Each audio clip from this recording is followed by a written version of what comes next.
So I made it up chapter 63 in Crescent City's House of Flame and Shadow. So we're going to go ahead and put that there for a second because we only made it like one more chapter. Only one more. Hunt and Bryce waking up from their trance, right, of being in hell to now be surrounded by the Autumn King and Morven. And all of their friends are basically in like this fire prison.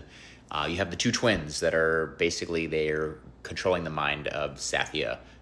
She literally has a knife to her throat, right? Bryce has to drop the dagger, has to drop the sword. And then she starts running her mouth, right, as she does best, so that she can sit there and buy her some time, right? Just like she did with Micah. And then Hunt obviously goes after the twins.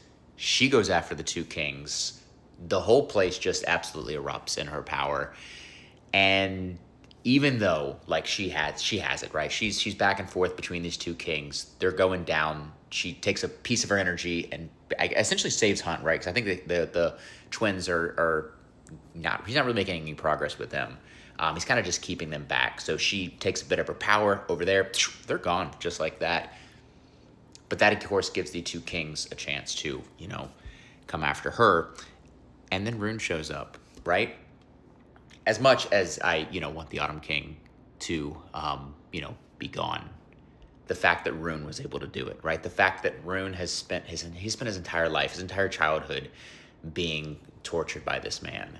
So for him to be able to make that final blow, right, through the chest, head off, then skewered. Oh my gosh, right? That, he deserved that. He so deserved that. And then for Morven, right, to literally sit there and tell her that, she might be queen of the Fae, but she'll never be queen of Avalon.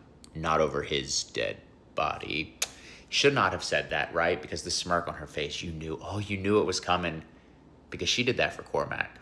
She buried that dagger in him for all of the abuse, all of the torture that Cormac had to go through. And then, to finally, I guess, see this revelation, right, of the Oracle, and to realize that, when the Oracle told Ruhn that, the royal bloodline would end with him, it's not because he's not going to be here anymore, but it's because he is going to end this just destructive bloodline that his father and his uncle have had for so many years. And then for Bryce to then realize that, combining the sword and the dagger was not about reuniting the Fae, but reuniting all of the people. And I just can't wait.